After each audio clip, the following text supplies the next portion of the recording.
The hammer slipped from Theodora Carter's fingers and clattered against the warped floorboards of her porch the moment she heard Perry Barnett's boots on her front steps, and the sound of metal hitting wood was like a gunshot in the quiet afternoon air of Salvation Creek, New Mexico Territory, 1882. She did not turn around. She could not, because turning around meant looking at the man who had, without a single word of permission, climbed onto the roof of her home 3 days ago and spent the better part of 2 mornings fixing every last shingle that the desert wind had worked loose over the past brutal winter. And looking at him right now would break something open inside her chest that she had spent 11 months carefully sealing shut. "You had no right," she said, her voice low and controlled in the way that a woman who has survived genuine catastrophe learns to keep herself together. "You had no right to come onto my property and do what you did." Perry Barnett stopped at the top of the porch steps. She could feel him standing there, all 6 feet of quiet, deliberate stillness, the kind of man who never moved unless he meant it and never spoke unless the words were ready and true. "You mentioned the rain," he said simply. Those 3 words, and the whole secret she had been hiding from herself came crashing down on her like the very storm those shingles had been meant to keep out. She had mentioned the rain. Once. Quietly, almost to herself, sitting on the edge of the church porch 3 weeks ago, while the congregation filed out around them, and the sky had gone that particular shade of bruised purple that meant weather was coming. She had said, almost without thinking, that she missed the sound of rain on a proper roof, the way it had sounded in her father's house in Virginia when she was small, before everything that had happened to bring her to this dry, dusty corner of the territory. She had said it so softly she had not even been certain anyone heard her. Perry Barnett had heard her. And he had shown up at her property before sunrise 3 days later with a bundle of cedar shingles over one shoulder and a hammer and a tin of roofing nails in his tool belt.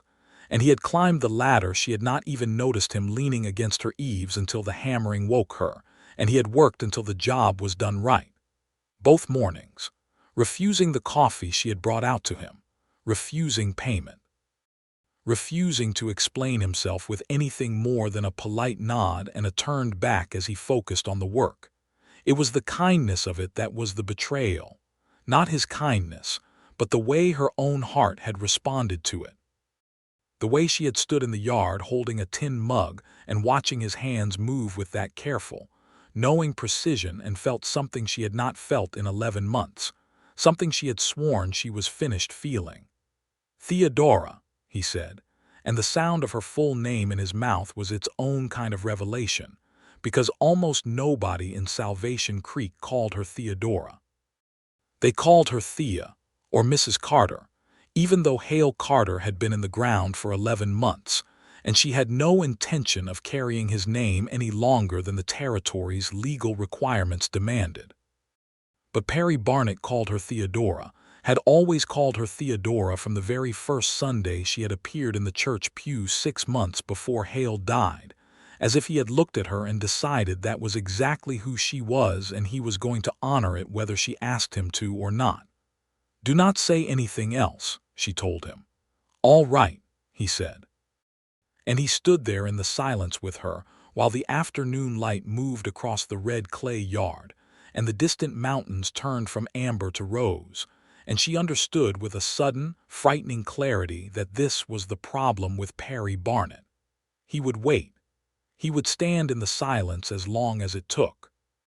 He was not going anywhere, and the worst part, the absolute most dangerous part, was that somewhere underneath all the grief and the locked doors and the very good reasons she had built for keeping everyone at a safe and reasonable distance, she did not want him to. The story of how Theodora Carter arrived in Salvation Creek, New Mexico Territory, was not the kind of story she told at socials. It was the kind of story that lived in the space between things, in the pause before she answered questions about her past, in the way her eyes went to the window whenever the subject of family came up. She had come from Richmond, Virginia, the daughter of a schoolteacher named George Whitfield, who had believed with his whole intelligent heart that the proper education of women was as vital to a republic as the proper education of men, which had made Theodora Carter, née Whitfield, an unusual creature by any measurement. A woman who read Latin, who could do arithmetic faster than most bank clerks, and who had opinions she was not particularly skilled at keeping to herself. These qualities, her father had told her, laughing, would either make her magnificent or make her life very difficult. As it turned out, they had made it both. She had married Hale Carter at 23, which was a year later than most of her Richmond acquaintances considered reasonable, and she had married him for reasons that seemed sound at the time. He was educated. He was going west to establish a cattle operation. He had read her father's books and said the right things about them. What she had not known, could not have known because Hale Carter was a man who wore his good qualities on the outside and kept his failures hidden in a very dark interior, was that he gambled, and that his relationship with whiskey was not a casual acquaintance but a consuming and ultimately lethal devotion. They had arrived in Salvation Creek in the summer of 1880. The town was small but growing, positioned along a reliable water source in the eastern edge of the territory, with a church, a general store, a saloon, a smithy, a small school, and the kind of raw, ambitious energy that characterized settlements that were trying to become something permanent.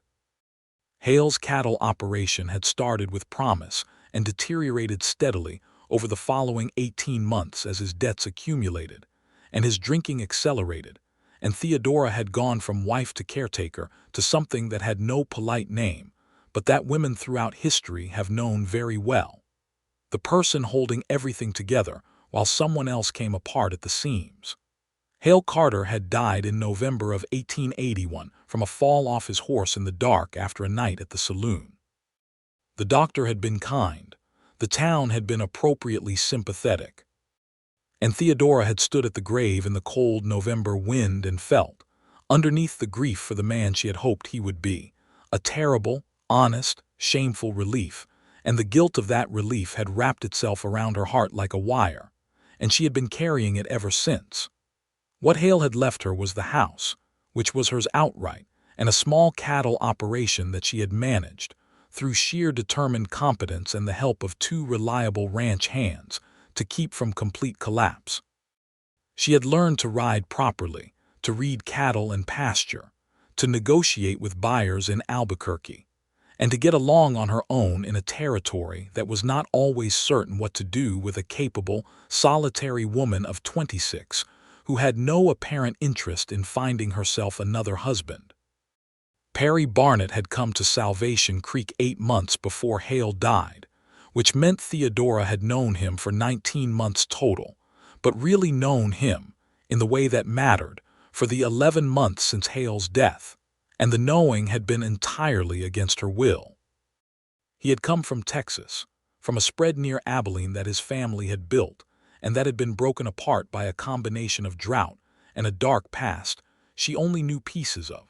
Something about a business partner who had betrayed his father's trust and taken the deed to the land through legal maneuvering that was just barely on the right side of the law, forcing the Barnett family off land they had worked for 30 years. Perry did not talk about it directly. He talked around it the way a man talks around a wound that is healed, but left a scar that still aches in certain weather. He had come to Salvation Creek because a man named Dupree ran a small ranching operation and needed a competent foreman, and Perry Barnett was, by the unanimous consensus of everyone who had worked with him or hired him or watched him work, exactly that. He was methodical. He was fair. He did not drink to excess. He did not gamble. He attended church with the unhurried regularity of a man for whom faith was a private and genuine thing rather than a social performance. He was 31 years old, which was 8 years older than Theodora, but in a world where women aged fast and men aged slower, it registered as a companionable distance rather than a gap. He had never been married, which in a territory this size and this social was unusual enough to have generated speculation, and the speculation Theodora had overheard during quilting circles and after-church gatherings was varied. He was too particular, some said. He was waiting for someone specific, others suggested, in that knowing tone that women use when they are seeing something clearly that the people involved are trying not to see. He was hiding something, said the more dramatic voices, though they could never quite say what, because Perry Barnett's life, to all visible inspection, was the straightforwardest thing in Salvation Creek. The first real conversation Theodora had with Perry Barnett had happened 2 weeks after Hale's funeral, when she had been trying to repair the gate on her east pasture, and had been losing the argument with a hinge that the previous owner had installed incorrectly a decade ago. Perry had been riding past, had stopped, had looked at the situation, and had said, "That hinge is set backward. The whole load is on the wrong side." Theodora had said, with the particular edge she had developed as a defense against well-meaning men who wanted to take over her problems, "I am aware of that. I am working on it." Perry had said, "You want a hand or you want to keep working on it." And because it was 2 weeks after she had buried her husband and she was very tired and the hinge was genuinely defeating her, she had said, "I want a hand." He had fixed the hinge in 12 minutes, using the right technique and a length of iron rod she had not known was the correct tool for the job. And then he had handed her tools back to her and touched the brim of his hat and ridden on without making a single comment about her capabilities or her situation, or what she ought to do next with her life. That had been the beginning of it, or at least, that had been when Theodora first began to understand that Perry Barnett was a specific kind of dangerous, the kind that did not announce itself. Over the following months, they had developed what Theodora carefully classified in her own mind as a neighborly acquaintance. They were at the same church. Their properties were not adjacent, but they were not far. He had occasion to buy cattle from her on behalf of the Dupree operation. She had occasion to ask his opinion on pasture management when the spring grass came in wrong, and she was trying to figure out if it was the soil or the water. These were practical interactions between capable people, and she was very firm with herself about what they were. The problem was the details. The problem was that Perry Barnett paid attention in a way that most people did not. He remembered things. He noticed things. He had noticed when her water pump was giving trouble before she had mentioned it, because he had seen the way she was carrying water to the kitchen garden instead of using the pump line.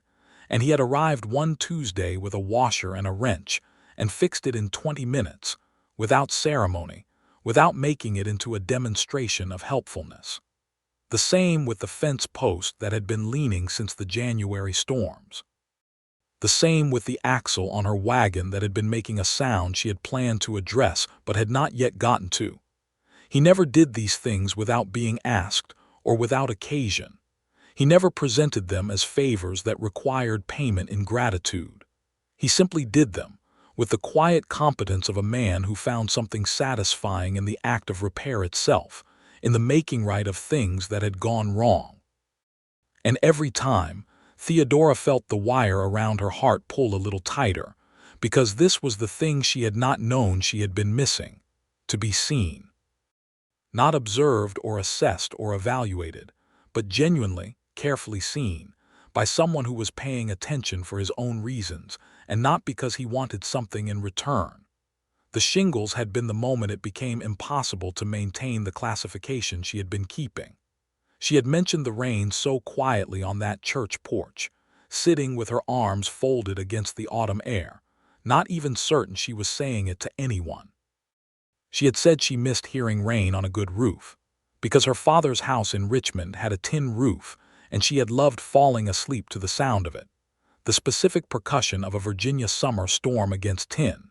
And here in the territory the dry season stretched so long, and the rain came so seldom and her roof had been so full of gaps, that on the occasions when weather did come through, the sound was less like music and more like an accusation. Perry Barnett had been standing 3 feet away, talking to the church deacon about something, or appearing to talk to the deacon about something. She had not thought he heard. He had heard every word.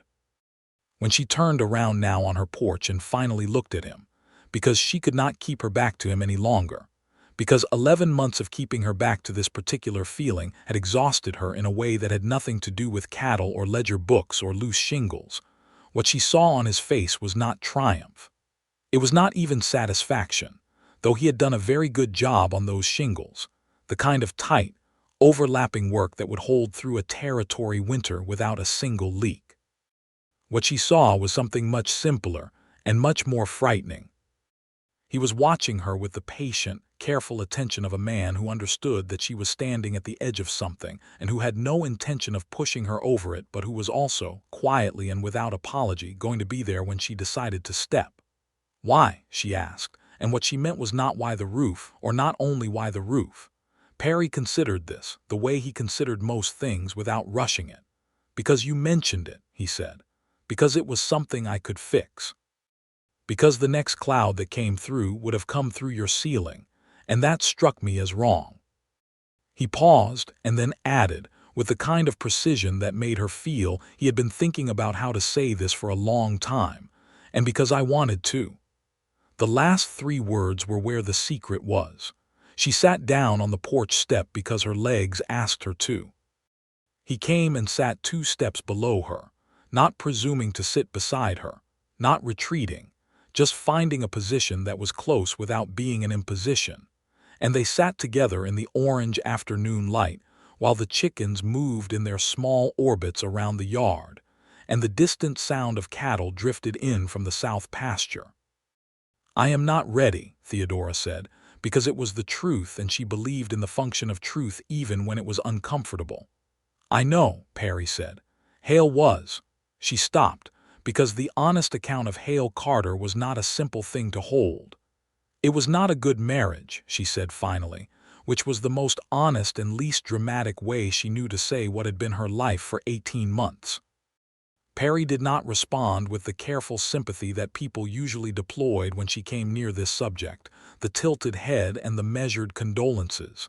He said, I know that too. She looked at him sharply. How much do you know? He was quiet for a moment. Enough, he said.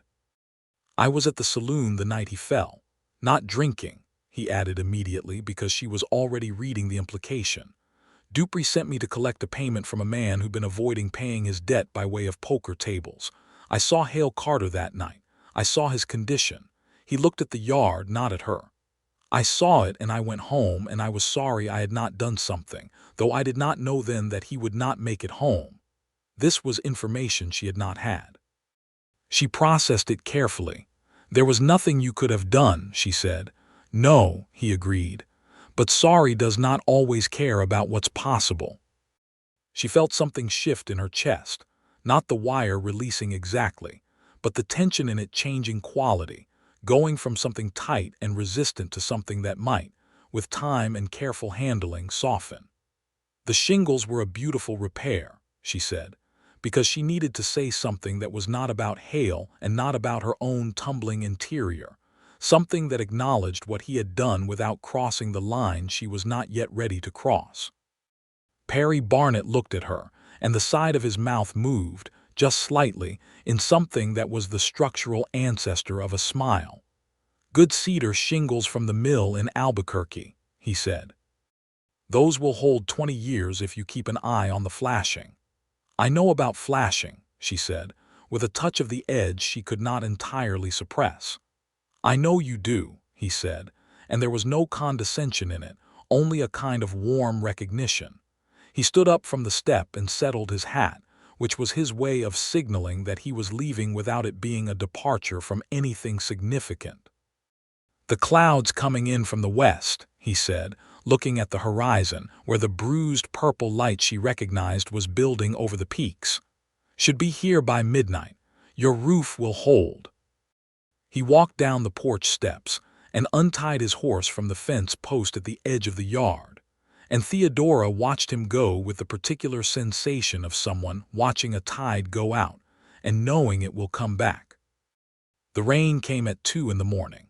A real territory storm with lightning threading across the black sky over the Sangre de Cristo range, and thunder rolling in waves across the high desert, and rain hitting the roof of Theodora Carter's house in a steady, solid percussion that sounded like nothing so much as her father's tin roof in Richmond on a summer night when she was 10 years old, and the world had not yet required anything difficult of her. She lay in her bed in the dark and listened to it. Dry, completely dry, not a drop coming through. The cedar shingles were tight and true, and the rain played over them with the kind of music that she had told herself she could live without, and she found that she could not, and she was not entirely certain she was thinking only about the rain.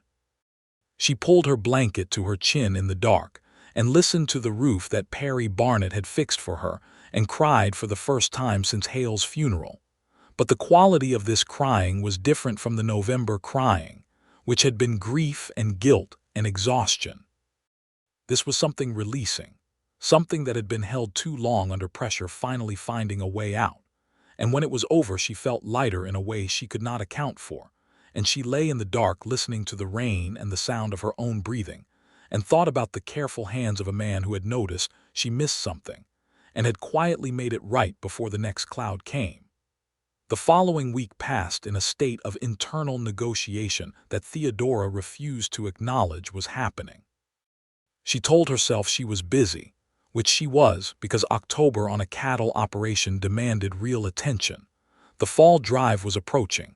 The accounts needed to be in order before the buyer from Albuquerque came, the two ranch hands, a steady older man named Cisco Reyes, and a younger man named Tom Dunn who was learning the work with genuine enthusiasm, needed supervision and coordination.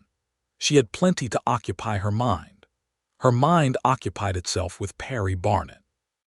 She began to notice his presence in Salvation Creek, with the heightened awareness of someone who has been pretending not to look and has finally admitted to looking. She saw him at the general store on Wednesday, buying a coil of rope and a box of square nails, and he touched his hat brim and said, "Morning, Theodora," and she said, "Good morning, Perry," and the use of his first name in her own voice startled her almost as much as the feeling that accompanied it. She saw him at the church committee, meeting about the school needing a new stove for winter, and he made a practical, clear-headed argument about the most efficient design for the flue that resulted in the committee agreeing to a solution that would cost them significantly less money. And she watched him make the argument and thought about how his mind worked, which was the kind of thinking she was not supposed to be doing in a church committee meeting about a stove. She found out from Ada Reyes, Cisco's wife, who was the most reliably informed person in Salvation Creek without being a gossip, which was a distinction Theodora respected deeply, that Perry Barnett had been spending his evenings reading. He had a subscription to a newspaper from Santa Fe and a collection of books that he had brought from Texas, and he had, it turned out, borrowed 2 volumes from the small lending library that the church maintained, both of which were histories of the Southwest Territory. "A man who reads," Ada said, with the mild satisfaction of someone depositing a piece of information in exactly the right place. "A lot of people read," Theodora said. Ada looked at her with the patient expression of a woman who has been married for 23 years and is therefore extremely well acquainted with self-deception in people she is fond of. The buyer from Albuquerque came on the 20th of October, a sharp-eyed man named Fletcher who had been dealing in New Mexico cattle for 12 years and drove a harder bargain than a territory winter. Theodora had prepared herself thoroughly, which was her approach to every negotiation. She knew her numbers, she knew her cattle's condition, she knew the market price within a reasonable range, and she knew her bottom line. The negotiation lasted 2 hours, and she came out of it $17 above her expected floor, which she considered a respectable result. She was coming out of the meeting in the Salvation Creek Hotel's small parlor where she had conducted this negotiation when she nearly walked into Perry Barnett in the doorway, which was a collision she caught just in time by taking a step back and grabbing the door frame. "Careful," he said, his hand coming up briefly to steady her arm, a contact of about 2 seconds that Theodora felt in her shoulder for considerably longer. "I was not being careful," she admitted, which was more honesty than she had planned to offer. "How did the sale go?" He asked because news moved in Salvation Creek at the speed that news always moves in small communities, which was faster than a horse and more thorough than a census. "Well," she said, "Fletcher tried his usual opening." "He always opens with the drought argument," Perry said, and the corner of his mouth was doing that thing again. "He does," she agreed. "I told him my cattle had access to a secondary water source that most operations in the area do not, which is true, and the condition of the animals bore that out." "That's a strong position," he said, and he said it the same way he said everything, straightforwardly, as a statement of fact rather than a compliment offered in the hope of something in return. "Cisco told me you've been up before sunrise 3 days running getting them ready for Fletcher's inspection." "Cisco talks," she said. "Cisco worries," Perry corrected gently. "He's been with you a long time." 2 years, she said. "He knew Hale too." She said the name without the usual effort it required, which surprised her enough that she noticed it. Perry nodded. There was a pause that was not uncomfortable, which was another thing she had noticed about Perry Barnett. His silences were not empty. They had weight and texture, and the people around him seemed to be able to breathe in them. "Are you going to the social on Saturday?" he asked, and the question was so straightforward and so completely lacking in hidden strategy that it took her a moment to process it as what it was, an invitation. "The harvest social," she said, because she was buying herself a moment. "Yes," she looked at him. He looked back at her. There was no performance in either direction, and that was perhaps the most disarming thing about the man, the total absence of performance.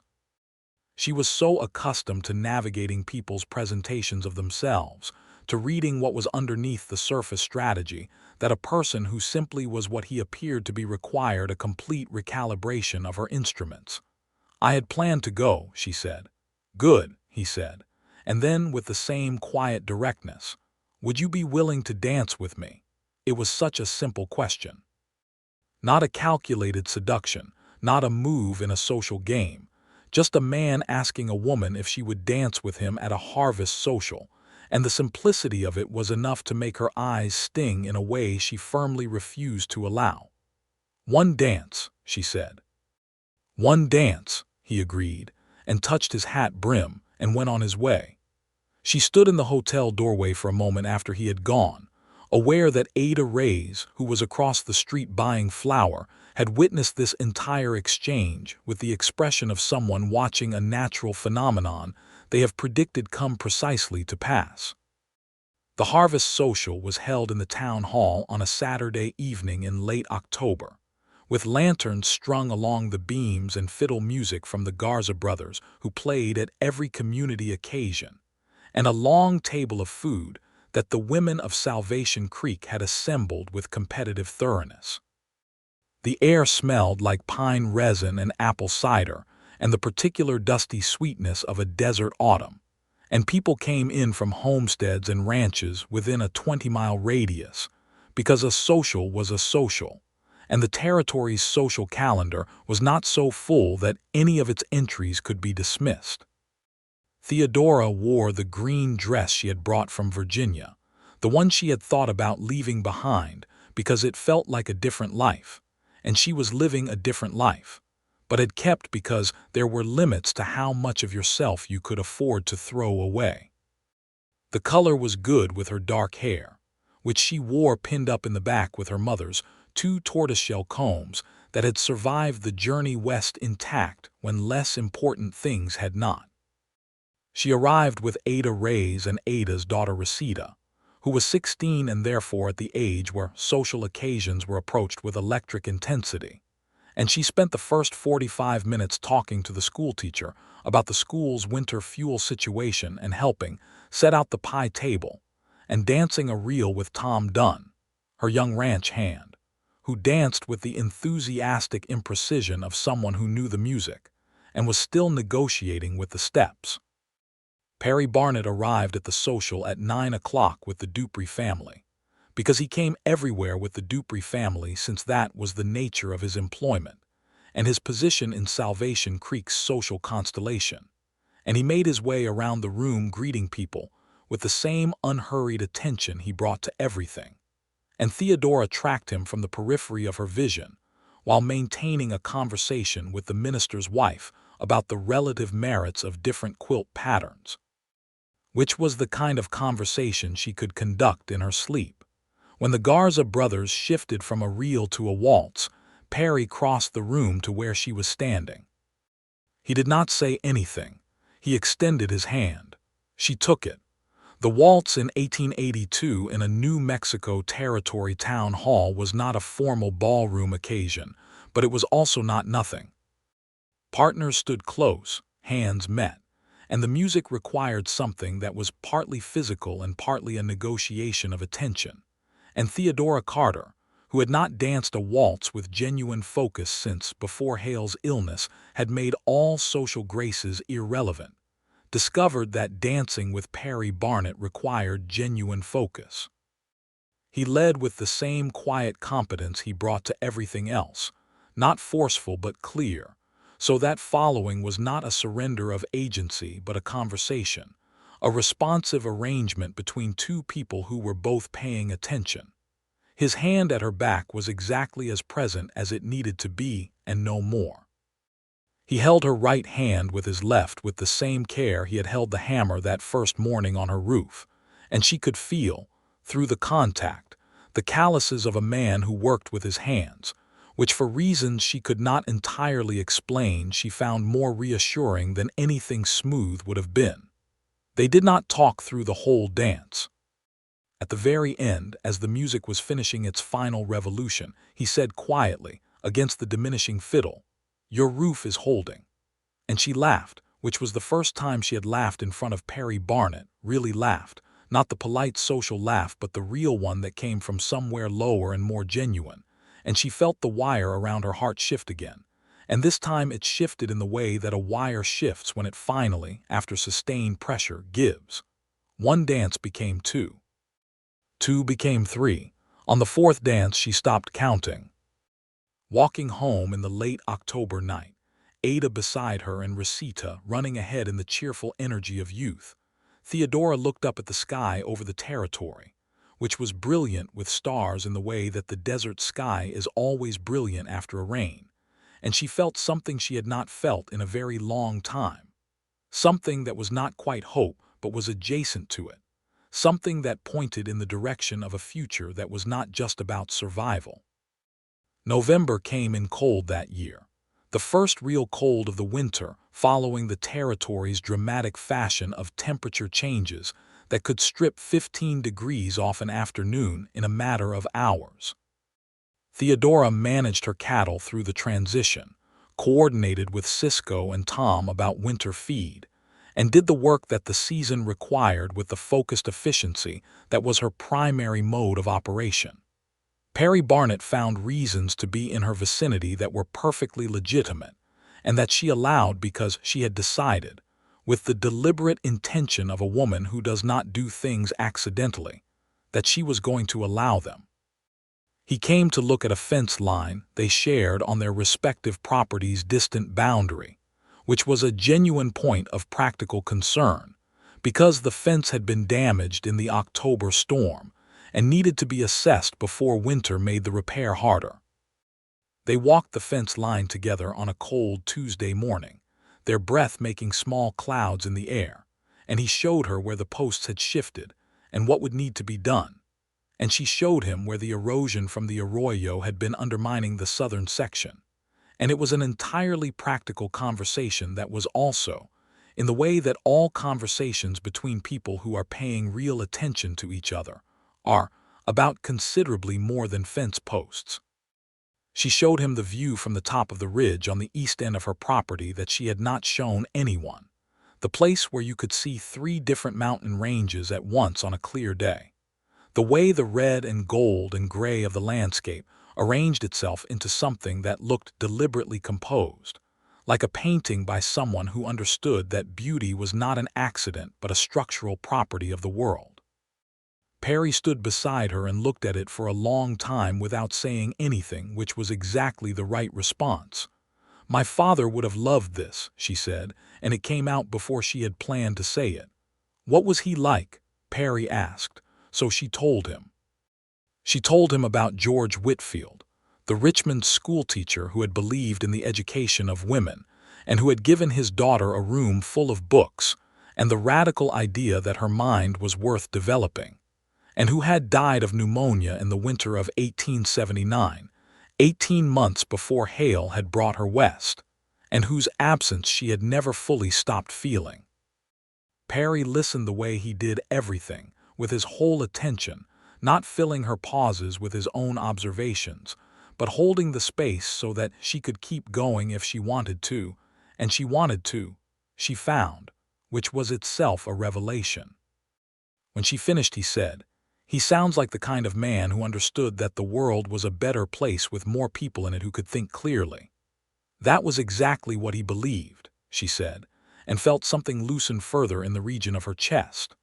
"What did your mother think of that?" he asked, which was a sharper question than most people asked, because most people who heard about George Whitfield wanted to talk about George Whitfield, and not about the woman who had been living alongside him. "My mother," Theodora said, "was the most pragmatic person I have ever known. She thought that educated daughters had a better chance of making sound decisions, which she considered the primary purpose of any education, male or female." She paused. "She was right, though my own decisions have tested that theory somewhat." Perry looked at her, not with the careful sympathy but with something more direct and more useful, something that said he was seeing her clearly and found what he saw worth seeing. "You're out here," he said, "running an operation, keeping it whole, managing every piece of it by yourself. I would call that sound decision-making under difficult circumstances." She wanted to argue reflexively, because she had been arguing with assessments of herself for long enough that it had become habitual, but she stopped herself and accepted it, because it was offered honestly and deserved an honest reception. "Thank you," she said. He nodded. They stood on the ridge for a while longer, and the wind came up from the south with the smell of piñon smoke from someone's chimney far below. And the world was very large and very quiet, and very beautiful in the way that the territory was when you were standing in exactly the right place at exactly the right time. "Perry," she said, because there was a thing she needed to ask, and she was not a woman who circled things when going direct was available. "Your family's land in Texas. What happened to it specifically? I have heard pieces." He was quiet long enough that she thought he might not answer, and she would have accepted that because everyone carries things that are not ready to be said. But then he said, "My father had a partner, a man named Whitmore. They built the operation together over 20 years. Whitmore had a lawyer, a man from Austin with a particular skill for finding technical failures in property documentation. When the drought hit in '76 and the operation needed capital, Whitmore brought in the lawyer and used a defect in the original deed registration, something my father did not know existed, to reclassify the partnership in a way that gave Whitmore controlling interest. Then he sold." "Legally?" Theodora asked. "Technically legal," Perry said. "The kind of legal that is a betrayal wearing a document." She understood this. She understood it more thoroughly than she could say. "Did your father have recourse?" "He tried. The courts in that part of Texas were not inclined to find in favor of a small rancher against a man with Austin connections." He said this without bitterness, which was harder than bitterness would have been, harder and more revealing. "My father died in '79. He never got off that land in his mind, even after we were off it in body." "I am sorry," Theodora said. "I came west to start over," he said. "Not to forget it. You don't forget a betrayal that size, but you can decide it doesn't govern you." She looked at him. "Is it governing you?" He looked back at her. "Less than it was," he said. And she understood that she was part of why, which was information that required careful handling.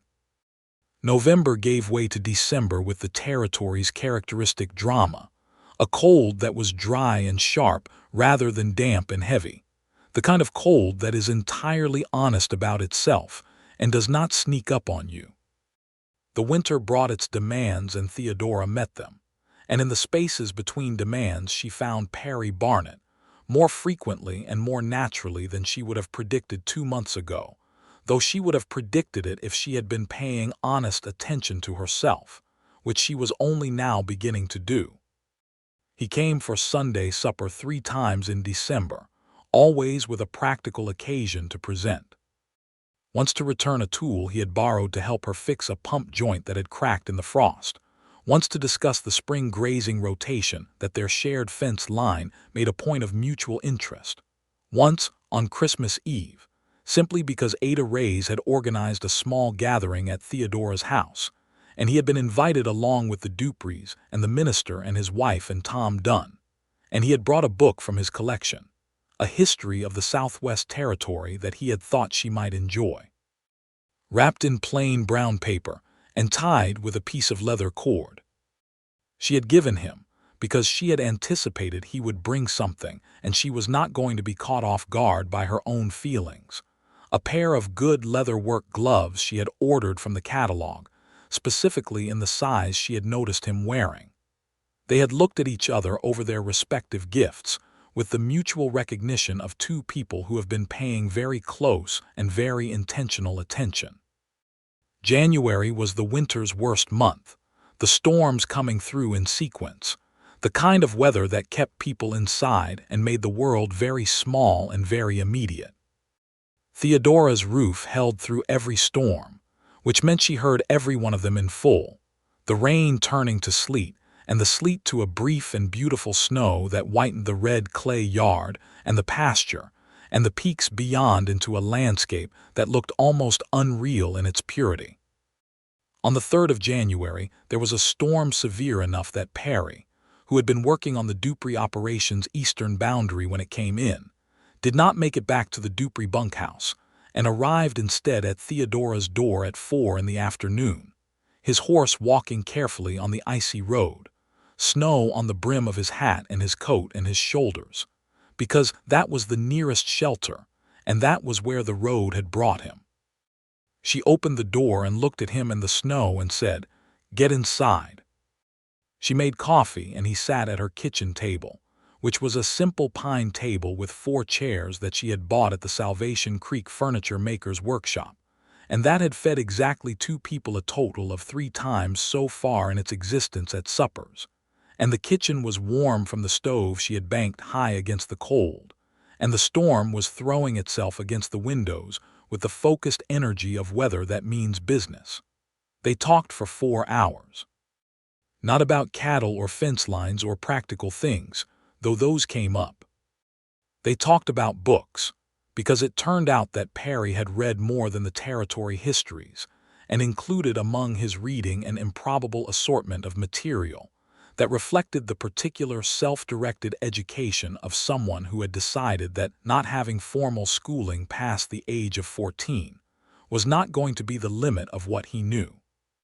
He had read Darwin, which in 1882 in a territory town was not the casual fact it might have been in a Boston parlor, and he had read Alexis de Tocqueville on democracy, and he had read several of the novels of Charles Dickens, because a woman in Abilene had given his mother a set when the Barnett family had sheltered her during a flood, and his mother had passed them on to him, with the recommendation that people were more understandable if you had read about them at length.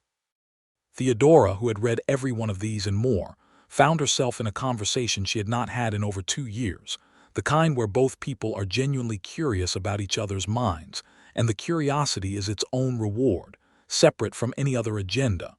"You have read Tocqueville," she said, about an hour into this, with the tone of someone verifying a fact that is more surprising than it should be. "My father's foreman had a copy," Perry said.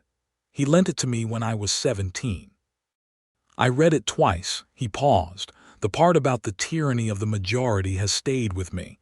She looked at him across the table. "Why that part specifically?" "Because I watched it work," he said. "In Texas. When my father tried to fight Whitmore's claim, the people who might have spoken for him, neighbors who knew the truth of it, stayed quiet because Whitmore was powerful, and being on his wrong side was a cost they were not willing to pay. The majority of practical self-interest won over the minority of what was right. Tocqueville was describing something real. She was quiet for a moment. He was describing something that is still very real, she said. Women here in the territory have property rights that women in most of the eastern states do not, which is one of the things the West has sometimes done better than the places that call themselves civilized. But there are still plenty of majorities I have had to navigate carefully. You navigate them well, he said. I navigate them by being impossible to dismiss on the grounds of competence, she said. It is an effective strategy, but it requires never being tired. Are you tired? He asked, and the question was so direct and so kind that she felt it in her sternum. She thought about it honestly, because honest answers were what this conversation deserved. Less than I was, she said, and watched him understand that she was echoing his own words back to him deliberately. His expression did something quiet and significant. He reached across the table and covered her hand with his, briefly, the contact lasting perhaps 5 seconds, his thumb moving once across her knuckles, and then he withdrew it and picked up his coffee cup and they continued talking. But the quality of the room had changed in a way that had nothing to do with the temperature. The storm had eased by 8 o'clock in the evening, the wind dropping to a manageable level and the worst of the sleet passing eastward. Perry put on his coat and his hat, both of which had dried by the stove, and went out to check his horse, who had been in Theodora's small stable for the past 4 hours, and Theodora stood on the porch in the cold watching him ride carefully down the icy road back toward the Dupree operation, his figure growing smaller against the white landscape, and she made a decision. The decision was this. She was done deciding not to feel what she felt. She was not going to rush it and she was not going to perform it, but she was going to stop treating her own heart like a problem to be managed and start treating it like what it was, a reasonable response to a person who deserved one.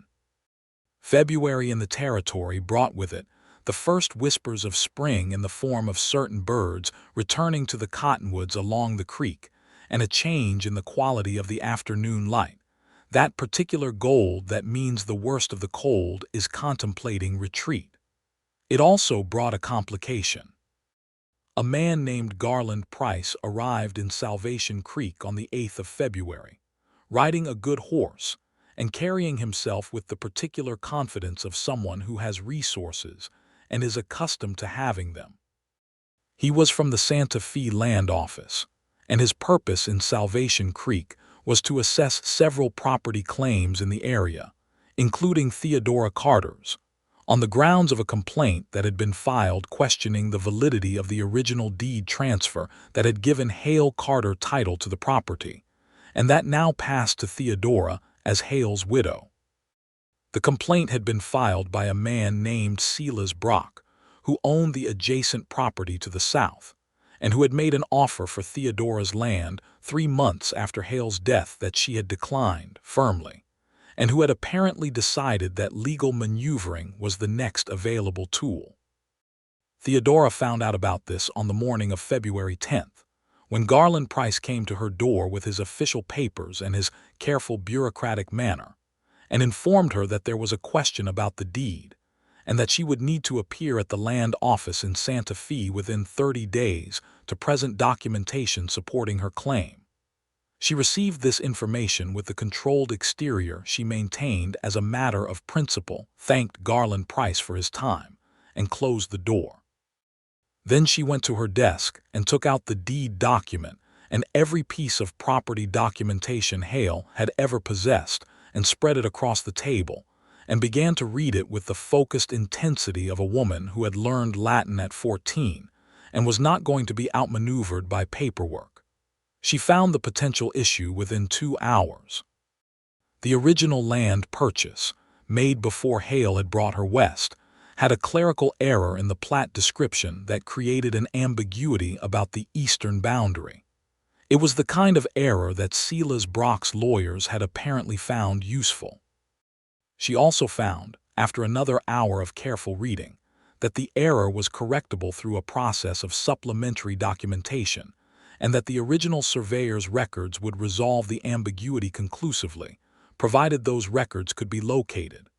She did not tell Perry about this immediately. She tried to handle it herself first, because handling things herself was her primary orientation, and because part of her was still, in some deep and stubborn way, resistant to needing help. She wrote to the Santa Fe Land Office and to the Territorial Surveyor's Office and began the process of locating the original survey documentation. Perry found out, not because she told him, but because Salvation Creek was Salvation Creek and Garland Price had not conducted his visit quietly, and he came to her on the 12th of February with the expression of a man who has received unwelcome information and is figuring out how to be useful rather than alarmed. "I heard about Price's visit," he said. "I am handling it," she said. "I know you are," he said, in the tone that was not the usual patronizing counterpart to that kind of statement. "I also know that I have dealt with a very similar situation, my family's deed dispute in Texas." He paused. "I know some of the mechanics of this process." She looked at him. She thought about the wire. She thought about what it meant to have resources and not use them because you were committed to independence as an abstract principle. "What do you know?" she said. What Perry knew was considerable. His experience of watching his father's land claim be dismantled by a competent adversary had given him, as a secondary effect, a very thorough understanding of how territorial deed law worked and where the vulnerabilities and the remedies were. He had, in the aftermath of his father's loss, read every piece of relevant territorial statute he could access, the way some people study the thing that destroyed them, so that it cannot destroy them again. He spent 2 evenings at her table going through the documentation with her, and his analysis aligned with hers on the core issue, but added 2 elements she had not found: a cross-reference in the original survey to a secondary marker that would conclusively establish the eastern boundary, and the name of a land attorney in Santa Fe who had successfully argued supplementary documentation cases and who charged rates that were high but not unreachable. The attorney's name was Marcus Whitfield, which had no relation to her father's name but made her catch her breath for a second nonetheless. "Can you afford the attorney?" Perry asked, without the careful delicacy that people usually brought to financial questions between them. He asked it practically because it was a practical question. "Barely," she said, with equal practicality. "The fall sale covered the operating costs through spring. If I use what is in reserve, I can pay the attorney, and I will need to manage tightly until the summer sale." "Then use the reserve," he said. "The land is worth it." "I know the land is worth it," she said. "I just want to be certain about the attorney." "Write to him tomorrow," Perry said. "Tell him what you have. He will tell you if the case is solid." She wrote to Marcus Whitfield the following morning, and his reply came within 10 days. The case was solid. The supplementary documentation approach was exactly correct. The secondary survey marker Perry had identified was the key piece, and he could have the matter resolved in Santa Fe within 60 days if she came prepared. She began preparing. During this period, something shifted between her and Perry in a way that was different from the slow, careful movement of the preceding months. Working on a real problem together, with actual stakes, brought out a quality of interaction that was less cautious and more immediate. She argued with him when she disagreed with his interpretation of a statute, and he argued back properly, with evidence, and neither of them backed down until one of them was right. And sometimes she was right and sometimes he was right, and the process of determining which was one of the most satisfying conversations she had had in years. She realized on the 4th evening of working through the documents, watching his face as he concentrated on a particularly dense piece of legal language, the lamp light catching the line of his jaw and the gray that was beginning to show at his temples, that she was in love with him, not moving toward it, not approaching it carefully, already there. She did not say it that night. She filed it where it was and noted its location and continued with the work, because the land situation needed to be resolved and they were in the middle of it, and she had not survived the past 2 years by letting her feelings interfere with what needed doing. but she was aware of it in a way that was different from before, because now it was not a possibility she was circling, but a fact she was carrying. The trip to Santa Fe was necessary, and Perry offered to accompany her, which required her to make a decision about what that meant and what it communicated to Salvation Creek, which was a community that observed these things with the interested attention of people who live in a small space together. She said yes. Ada Reyes, who had taken on a quiet advisory role in Theodora's life that Theodora valued more than she often acknowledged, said, when informed of this plan, simply, "Good." They rode the stage to Santa Fe over 3 days in mid-March, stopping at the stage stops along the route. Perry sat across from her in the coach and read his newspaper and occasionally handed her articles he thought she might find interesting, and they talked about the landscape as it changed from the high desert scrub of the Eastern Territory to the wider vistas of the Rio Grande corridor. And Theodora found that traveling with Perry Barnett was, like most things involving Perry Barnett, both effortless and quietly revelatory. In Santa Fe, they stayed at separate accommodations, which was the only arrangement that made sense practically and socially. Her at a women's boarding house recommended by Marcus Whitfield's office, and him at a hotel 2 streets away. But they took their meals together and spent the working hours of the 2 days before the land office appearance going over the documentation with Marcus Whitfield, who was a precise, intelligent man in his 50s who had seen every variation of this kind of dispute, and who confirmed, after their first meeting, that the case was very strong. The land office appearance itself was brief, almost anticlimactic in comparison to the weeks of preparation. Theodora presented the supplementary documentation. Marcus Whitfield argued the supplementary documentation approach. The land office examiner, a quiet man named Hargreaves who had the air of someone who deals in paper all day and has learned to see through strategies, reviewed the secondary survey marker evidence and indicated that the matter appeared straightforwardly resolvable in Theodora's favor. Silas Brock's representative, a lawyer from Albuquerque who had arrived at the land office expecting an easier contest, made his argument and watched it fail against the weight of a properly prepared documentary record. Hargreaves said the formal confirmation would come in writing within 10 days. The writing, when it came, was definitive. Theodora Carter's property was her property, fully and without qualification. She found out by letter on a Tuesday afternoon in early April. She read it 3 times. Then she went to find Perry. He was at the Dupree Operations North Pasture, checking fences after the spring thaw, and she rode out there on her gray mare in the gold April afternoon and told him.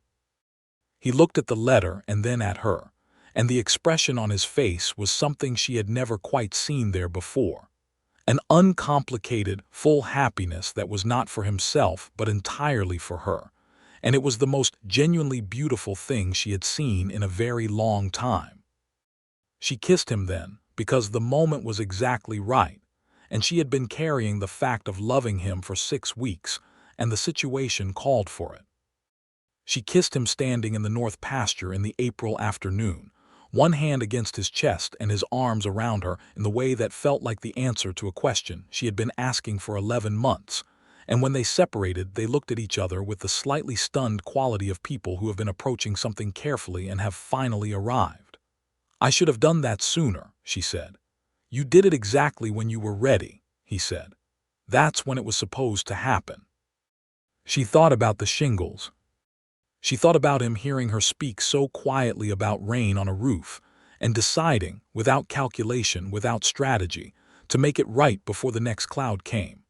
She thought about the fence hinge and the water pump and the gloves in the catalog size, and the Tocqueville and the 4 hours in her kitchen during the January storm and the 5 evenings at her table with a lamp and a stack of legal documents. "Perry," she said. "Theodora," he said. "I love you," she said, because she was a woman who believed in direct statements, and this was the most important one she had to make. He looked at her for a long moment.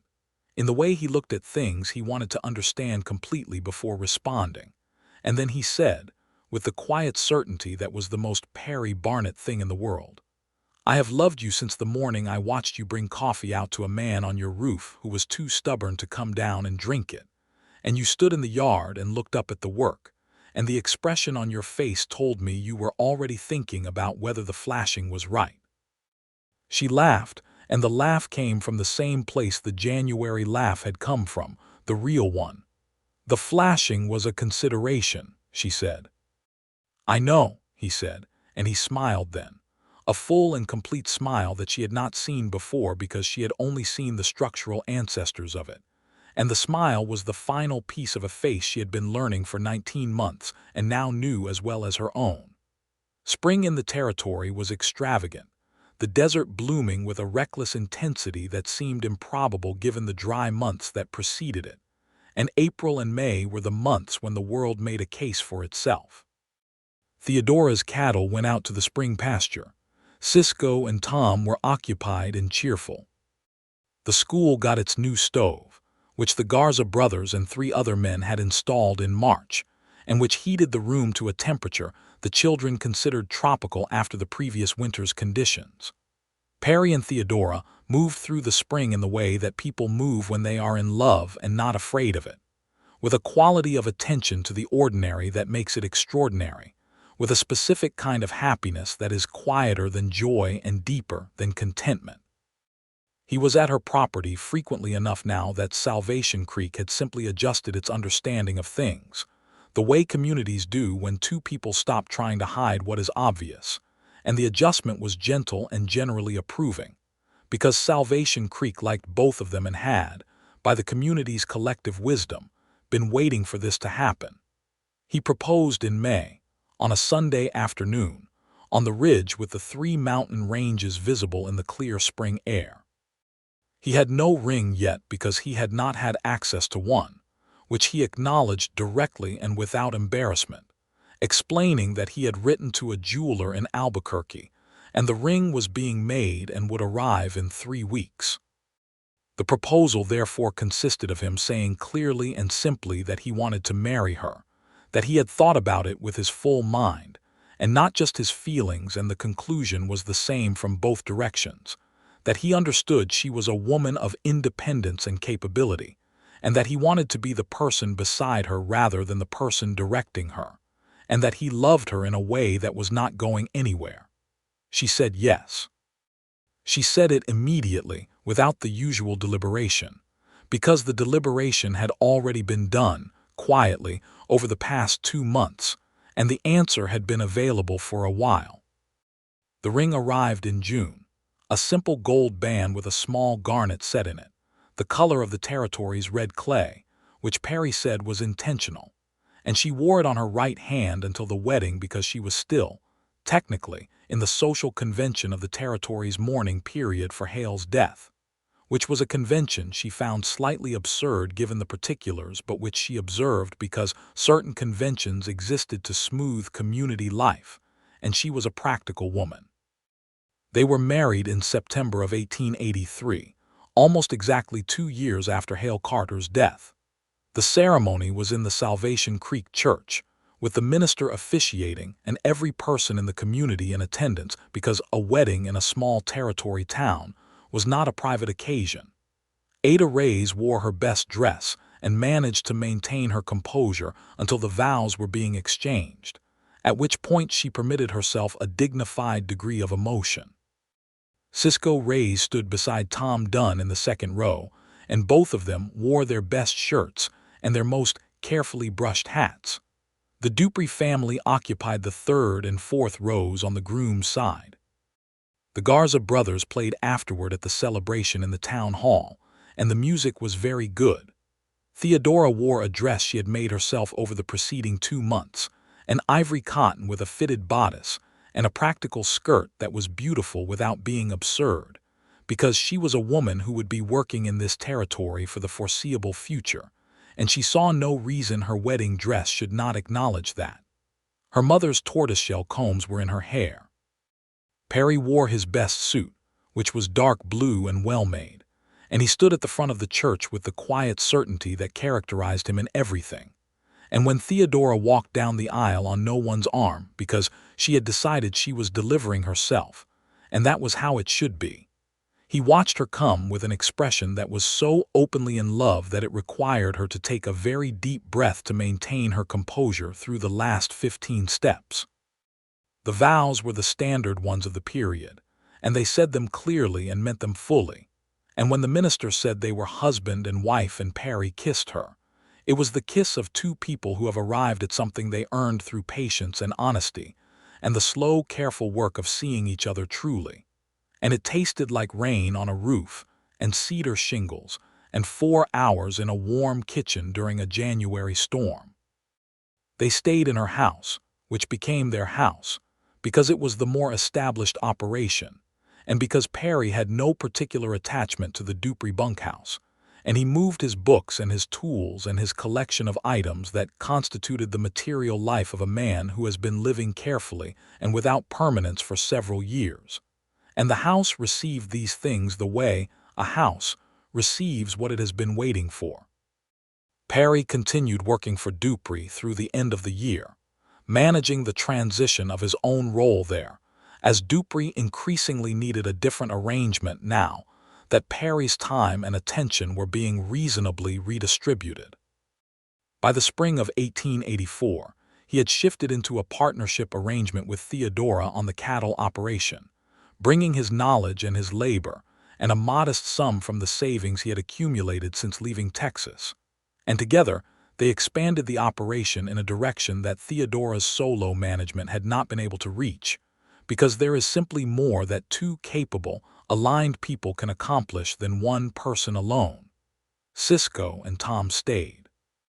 Tom Dunn had, over the winter, developed an attachment to receipt a raise that was at the stage of Sunday afternoon calls and careful social maneuvering that precedes declarations, and the connection between his employment at the Carter Barnett operation and his proximity to Reseda was a factor that served everyone reasonably well. In the autumn of 1884, Theodora realized she was pregnant. She told Perry on a Tuesday evening, sitting at the kitchen table after supper, because that was the kind of news that deserved the kitchen table and a Tuesday evening rather than a dramatic occasion. He was quiet for a moment, that particular Perry quiet that she now knew completely, and then he looked at her with an expression that was entirely unguarded in a way she still found moving even after a year and a half of marriage. "Are you all right?" he asked, which was the first question, which was exactly right. "I am very well," she said. "I am, in fact, somewhat astonished by how well I feel, given everything I have heard about this particular condition." He reached across the table and took her hand, not the brief contact of the first time, but the sustained and certain contact of a husband who knows his wife's hands and holds them because they are his to hold and hers to give. "What do you need?" he asked. "Nothing different from usual," she said, "and everything different from usual depending on the day." He nodded, which meant he understood this and was prepared to navigate it, which was what she needed him to understand. Their son, George Whitfield Barnett, arrived in June of 1885, in the room that had been Theodora's bedroom and was now theirs, delivered by the territory doctor and attended by Ada Reyes, who had established herself as the medical auxiliary of Salvation Creek without any official designation, because she was simply the most competent person available in a medical capacity, and everyone knew it. George Whitfield Barnett was named for Theodora's father, who had believed in the education of women and given his daughter a room full of books, and for Perry's understanding of why that name mattered, which he had offered without prompting. The child arrived in the world with a set of opinions about being in it that he made immediately audible, and that Ada Reyes characterized as a vigorous constitution, and Perry held him in the first 10 minutes of his life with the same careful, knowing attention he brought to everything he valued, and Theodora watched from the bed where she was recovering and felt something complete itself in a way that she would not have believed available to her 18 months ago.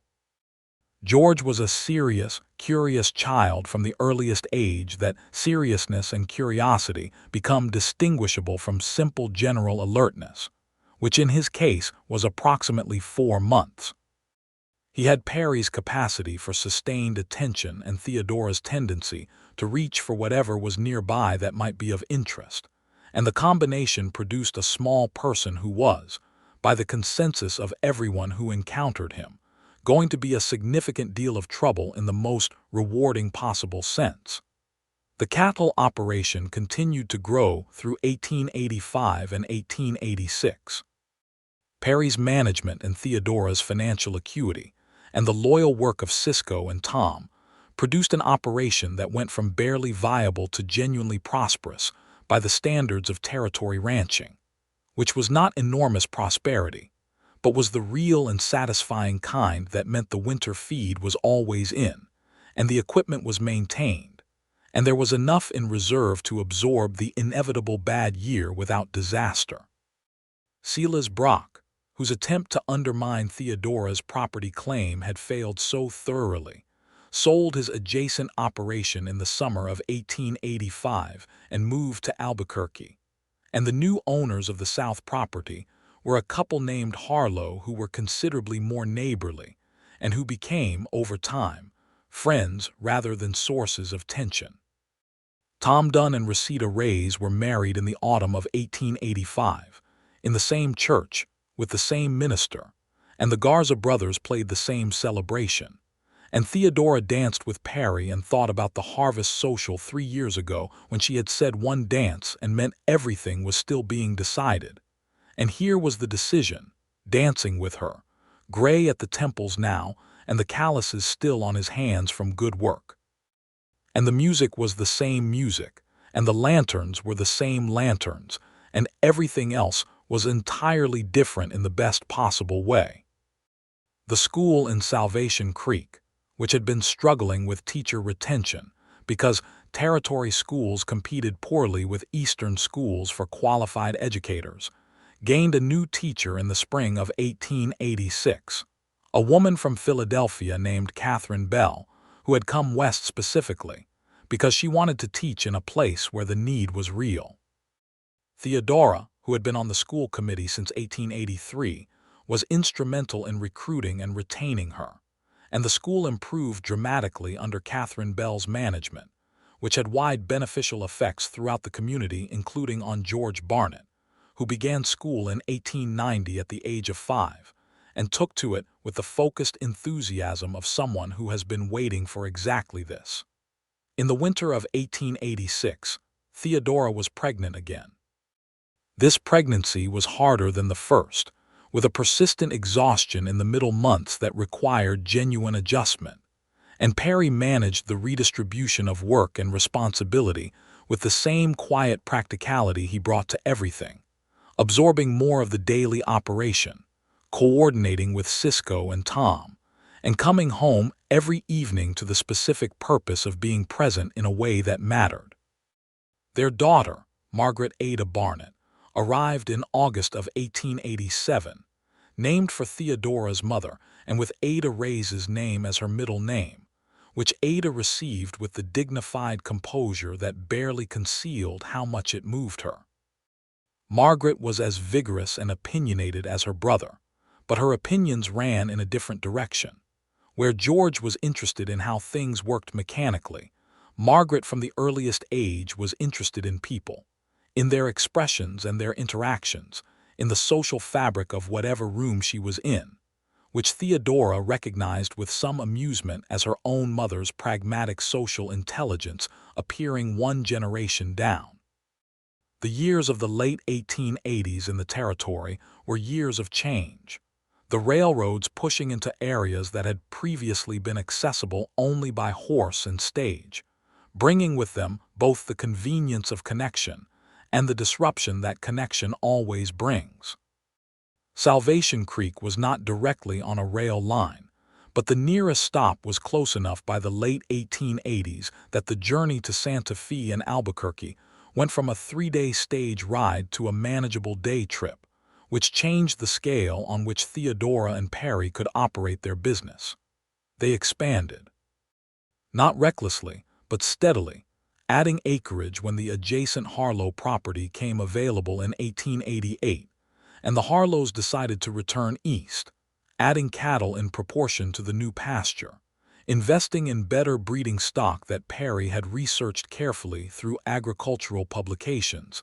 He now subscribed to alongside the territory newspapers. The operation, which had begun as a barely surviving widow's holding, became one of the more substantial ranching enterprises in the Eastern Territory by 1889, which was the year New Mexico Territory was in the final stages of the process that would eventually make it a state, a process that dragged on for longer than anyone thought reasonable, but that was moving in the right direction.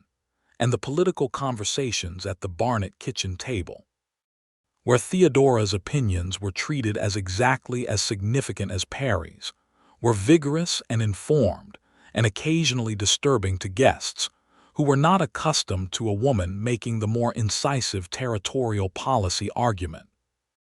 George started school the year his sister could walk unassisted, and the two children filled the house with the specific energy of a gap between them that was wide enough to give each some distinct territory, but narrow enough that they were genuinely companions, building their worlds alongside each other in the way that children do when the circumstances of their lives give them enough room and enough safety to actually play. Perry taught George to ride at 5 and to fix things at 6, beginning with simple repairs and moving systematically through the skills of a working ranch as the child grew into them. He did this with the same patient attention he had always brought to the things he cared about, and watching him teach his son was one of the ongoing deep pleasures of Theodora's life. The way the careful quality of his attention manifested in a child who was growing into someone worth knowing. Theodora taught both children to read early, because that was the gift her father had given her, and she was going to pass it forward. And she read to them every evening that circumstances permitted. Not only the simple children's materials, but books, real books, adjusted for comprehension, stories of history and exploration and the wide world, so that neither of them would grow up thinking the world was only what they could see from the territory. Margaret in particular was hungry for stories, consuming them with an appetite that reminded Theodora of herself at 8, and asking questions afterward that were sharper than the age suggested. Questions about why people did what they were feeling, what they were afraid of, which were the kinds of questions that a person who is going to understand human nature is always asking. In the autumn of 1889, Perry sat at the kitchen table one evening after the children were in bed and Theodora was going over the fall accounts and said, "I have a letter from Texas." She looked up. "From Whitmore's son," he said. "Not Whitmore himself. Whitmore died in '86. His son has the operation now, and he has written to say that he knows the history of how his father acquired the land, and that he considers it a wrong, and that while he cannot return the land, which is his legal property, he would like to offer a financial settlement to the surviving members of the Barnett family." Theodora was very still. "Perry." "Yes," he said. He was holding the letter with the same care he held things he was trying to understand fully before responding. "What do you want to do?" she asked. He was quiet for a long moment. "My mother is still alive," he said. "She is in Abilene with my sister's family. She is 71 and she has never had anything returned to her." "Except the settlement," Theodora said. "Give your mother what her years of work were worth." He looked at her across the table, and she saw in his face the movement of something that had been held for a very long time, the same thing that had moved in her face the night of the January storm 3 years ago, the release of a thing that has been carried past its useful life into the territory of simple pain. "Yes," he said. "All right." He wrote back to Whitmore's son and accepted the settlement, which was substantial enough to be meaningful, and which he divided. Half to his mother in Abilene, a quarter put in reserve for the Salvation Creek operation, and a quarter donated to the fund that was building the territory's new school in the town 3 miles east that had been growing rapidly and needed proper educational facilities. The donation to the school was his idea, though Theodora would have suggested it if he had not. His mother, Perry Barnett, came to visit in the spring of 1890, making the journey from Abilene by rail with Perry's sister Constance and Constance's husband, and Theodora met them at the Santa Fe station and brought them back to Salvation Creek and put them up in the house, which had by this point been expanded to accommodate the life being lived in it. A second bedroom added off the back in 1888, and a proper sitting room that was also a library because there were now enough books to justify the designation.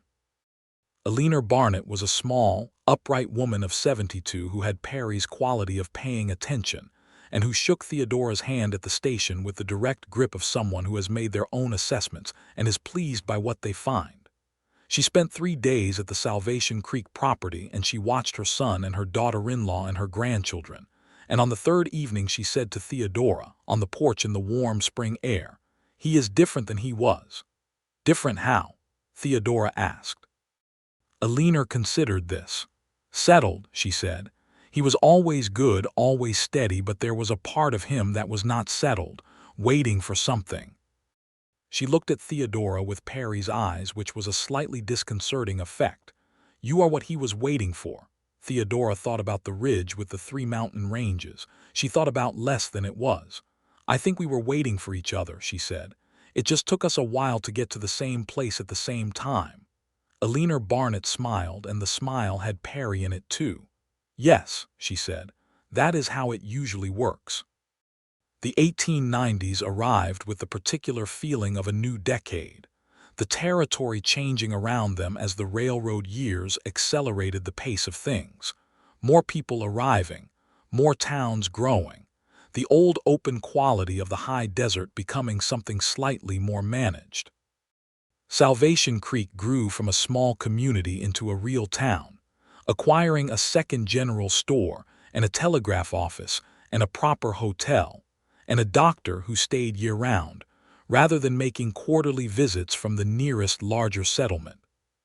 Theodora became a consistent and influential voice on the town's various organizing committees, the school board, the water rights committee that became increasingly important as more operations drew on the same sources, the committee that assessed the territorial statehood petition that was moving, still slowly, through the political machinery. Her opinions were not always in the majority, and she was not always comfortable in that position, but she maintained them when she believed they were right, which was what her father had told her that education was fundamentally for. Perry became the informal authority on range management and water conservation in the area, the person that other ranchers consulted when they were trying to figure out why their pasture was failing or how to manage the spring runoff, because he had spent 15 years paying close attention and reading everything he could find, and his accumulated knowledge was both genuine and generously shared. Together they were, by the mid-1890s, the kind of couple that a community builds itself around without exactly knowing it is doing so, people who provide a stable reference point, who can be trusted to tell the truth, who show up for the hard things as well as the easy ones. George, at 10, was everything Theodora had imagined, and a few things she had not. He had an aptitude for mathematics that exceeded both his parents and that the schoolteacher Catherine Bell, who had by now been teaching in Salvation Creek for 9 years and showed no signs of leaving, identified as something that should be encouraged well beyond what the local school could offer. Theodora wrote letters and made inquiries, and discovered that there was a school in Santa Fe that could take George at 12 as a boarding student, and she and Perry discussed this for several evenings with the thoroughness that they brought to important decisions. "You want to send him," Perry said, not accusing, just naming the truth. "I want him to have what his abilities deserve," Theodora said, "and I know what it is to have a parent who believed that." Perry looked at their son, visible through the window in the golden afternoon, lying on his stomach in the yard with a stick doing calculations in the dirt. "Yes," he said, "we send him." George went to the Santa Fe school at 12 and was, as Theodora had predicted and Perry had quietly understood, exactly where he needed to be, excelling in a way that the Salvation Creek School had been too small to fully accommodate and flourishing in the social environment of other children who were similarly drawn to the life of the mind. Margaret, who remained in Salvation Creek through her school years, was under Catherine Bell's excellent instruction and was developing into a person of formidable social intelligence and considerable charisma, who organized the other children, arbitrated their disputes, and had strong opinions about fairness that she had apparently absorbed from both parents simultaneously. The millennium turned with celebration in Salvation Creek, a gathering in the town hall that drew everyone within 20 miles, and Theodora and Perry stood together in the new century's first minutes and looked at what they had made. The solid, beautiful life that had grown from a broken window in a widow's house and a morning on a roof, and the quiet act of listening carefully to what someone said they missed and going out to fix it. "Do you remember," Theodora said, "when you fixed the shingles before you had any reason to think I would let you?" Perry looked at her. The gray at his temples was more substantial now. His face had the particular quality of a face that has spent many years outdoors in the territory sun, lined with the good work of all those years, which Theodora found beautiful in a way that had grown deeper rather than more complicated with time. "I had a reason," he said. "The rain," she said. "You mentioned the rain," he said. "That was a reason." She kissed him in the town hall with the new century around them and the fiddle music starting up again, and their daughter somewhere in the crowd dancing with her school friends and their son still in Santa Fe, but writing regularly with the enthusiastic thoroughness of someone who has a lot to say and knows his parents will read it all carefully. "Thank you," she said, against his mouth. "For the shingles," he said, and the structural ancestor of the smile was fully present. "For everything that came after the shingles," she said. The years of the early 20th century moved forward in Salvation Creek, with the usual mixture of ordinary days and extraordinary moments that constitute a real life fully lived. George came home from Santa Fe with his schooling completed and a direction. He wanted to study engineering, a field that was growing with the century, and for which his mathematical abilities were exactly suited. And Theodora and Perry spent 3 months researching the available programs and ultimately supported his application to the university in Albuquerque, which accepted him with the enthusiasm of an institution that recognizes exceptional aptitude. Margaret, at 16, was already the kind of young woman who people in Salvation Creek turned to when something needed organizing, and she had announced, with the calm certainty of someone who has always known their direction, that she intended to become a teacher, and that she intended to remain in the territory, specifically because there were children here who needed teaching, and she had grown up watching Catherine Bell demonstrate that one person in the right position makes a real difference. Catherine Bell, who had become a genuine friend to Theodora over the nearly 20 years since she had come to Salvation Creek, received this announcement with the satisfaction of a teacher who has watched a student understand the most important lesson. Cisco Reyes retired from the ranch work in 1903, at the age of 68, and Theodora gave him and Ada a small portion of the eastern pasture as a settlement for his 23 years of reliable work, on which they built a small house, and from which Cisco could see the mountains he had been looking at all his working life without any obligation to do more than enjoy them. Tom Dunn took over as foreman of the operation, which he had been effectively running for years anyway, and he and Reseda and their 3 children were a constant and cheerful presence in the community. George came back to Salvation Creek in 1905 with a degree in engineering and a plan to establish himself in the territory, which was now, after years of the process finally completing itself, on the edge of becoming a state. He brought with him a young woman named Clara Vasquez, whose family had been in the territory for generations, whose Spanish her grandmother had taught her, and whose English had the particular precise quality of someone educated in both, and who shook Theodora's hand with the direct grip of someone who has made her own assessments. Theodora recognized something in that handshake. She squeezed back.